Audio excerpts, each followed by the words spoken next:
पीले दांत वाली बहू। रंजना कभी ब्रश नहीं करती थी। उसे कितनी बार उसके माँ बाप ने डांटा, लेकिन उसका कोई असर उस पर होता ही नहीं था, जिस कारण से उसके दांत पीले पीले हो जाते हैं। शादी के बाद। अरे बहू, वैसे तो तुझ में कोई कमी नहीं है, पर तेरे दांत इतने पीले कैसे हैं बेटा? कैसे मतलब? कोई सर्जरी थोड़ी ना कराई है। वो तो क्या नाम, मैं ब्रश नहीं करती थी तो पीले हो गए। अब क्या करूं? आप कहें तो लाल करवा लूं या फिर काले? यार ये क्या है, क्यों माँ से लड़ रही हो? लड़ रही हूँ? अरे मैं लड़ रही हूँ या ये बोल रही है कि दांत पीले हैं, पीले। अरे तपस्या थोड़ी ना की है इन्हें पीले करने के लिए। बकायदा ब्रश नहीं किया है 20 साल तक, तब जाकर। छी, कैसी बात कर रही हो?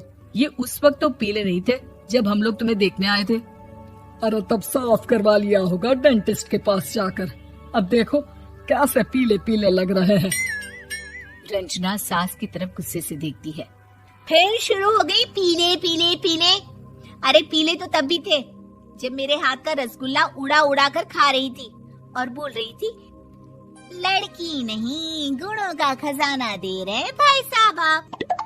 खैर, अब वो लोग करते भी तो क्या करते, पीले दांत वाली बहू पल्ले पड़ी थी तो झेलना तो था ही। एक दिन कीर्तन में रंजना गाना गा रही थी। अरे कमला बहन, माँ का द्वार है, यहाँ तो सब शुद्ध होकर आते हैं, फिर अपनी बहू को ब्रश भी नहीं करवाती तुम। दूर से पीले पीले दांत भक्ति में बाधा उत्पन्न कर रहे हैं। अरे कोई 2 साल के बच्ची थोड़ी ना लेकर आई हूँ मैं बहू बनाकर। अच्छी खासी लड़की है, अरे कैसे करवाऊं ब्रश? ये तो उसे खुद करना चाहिए ना। अब माँ बाप तो इसके जैसे तैसे निपटा दिए, ये नहीं सोचा कि सास कैसे संभालेगी। सास बहू को लेकर घर आ जाती है, लेकिन सोच लेती है कि अब इसे लेकर कहीं नहीं जाएगी। अगले रोज बहू कहती है, अरे क्या हो गया, मंदिर नहीं जाना क्या? कीर्तन का वक्त हो रहा है। मेरी मधुर वाणी से कान्हा जी जागते हैं और सोते हैं। आप तो जानती है ना उनकी भक्ति में कितना मन लगता है मेरा। वो क्या है ना, तबीयत ठीक नहीं लग रही है मेरी, आराम करूंगी मैं। तबीयत ठीक नहीं लग रही? अभी तो मिथुन के गाने पर नाच रही थी आप, और अब बोल रही है कि तबीयत ठीक नहीं लग रही। अरे भक्ति में मन लगा लो सासू माँ, ऊपर जाना है, क्या मुंह दिखाओगी आप? हाँ? सास को बहू की बात पर गुस्सा आ जाता है। मैं क्या मुंह दिखाऊंगी, इसकी चिंता तो ना कर, समझी? अपने मुंह की चिंता कर, जो ये पीले पीले दांत लेकर हर जगह पहुंच जाती है। पता है लोग कितना मजाक बनाते हैं। ना जी ना, मैं नहीं जाना कहीं तेरे साथ। तो ये बात है। कोई ना, मत जाओ, मैं अपने कमरे में ही बैठकर भक्ति कर लूंगी।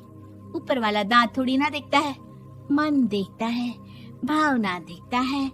और अरे बस बस, तू सब कुछ दिखा, बस ये सफेद चमकदार दांत ना दिखाना किसी को, है? जा यहाँ से। बहू को सास की बात का कोई फर्क नहीं पड़ता, वो तो जैसी थी वैसी ही रह जाती है। सुबह नहाकर किचन में खाना बनाना, फिर खाना खाना, कीर्तन भजन करना और सो जाना। एक दिन, माँ जी मैं सहेली के घर जा रही हूँ, शाम को लेट आऊंगी। हाँ हाँ तो जाना, मैंने कौन सा तेरी आरती करनी है घर पर बैठकर। रंजना सहेली के घर जाती है, जहाँ वो पार्टी में जाने की तैयारी कर रही होती है। अरे शिखा, कहाँ जाने की तैयारी कर रही है? मैं गलत वक्त पर आ गई क्या? अरे नहीं यार, उल्टा सही वक्त पर आई है। मैंने ये साड़ी और ज्वेलरी निकाली है यार, शाम को इनके ऑफिस की एक पार्टी में जाना है। बताना कैसा लग रहा है ये सब?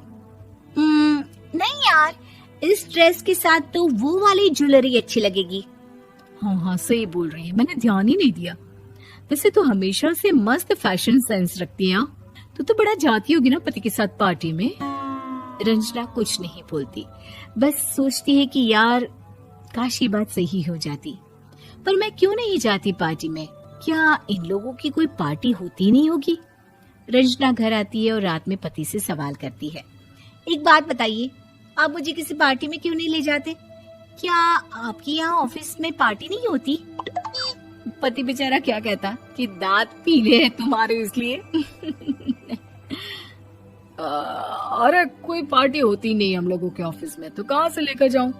और मार्केट, मॉल, कहीं वीकेंड घूमना, कहीं तो। अरे यार सारे हफ्ते में एक छुट्टी मिलती है, तो सोचता हूँ कि आराम ही कर लूं। क्यों? रंजना मन मार के रह जाती है। पहले कभी सास के साथ मंदिर जाया करती थी, लेकिन वो भी सास ने ले जाना बंद कर दिया। घर बैठी बैठी रंजना बोर हो जाती है। तभी उसे आइडिया आता है और वो मायके जाने का सोचती है। सासू माँ, 2 दिनों के लिए मम्मी के घर जा रही हूँ। अच्छा अच्छा ठीक है, आराम से जा।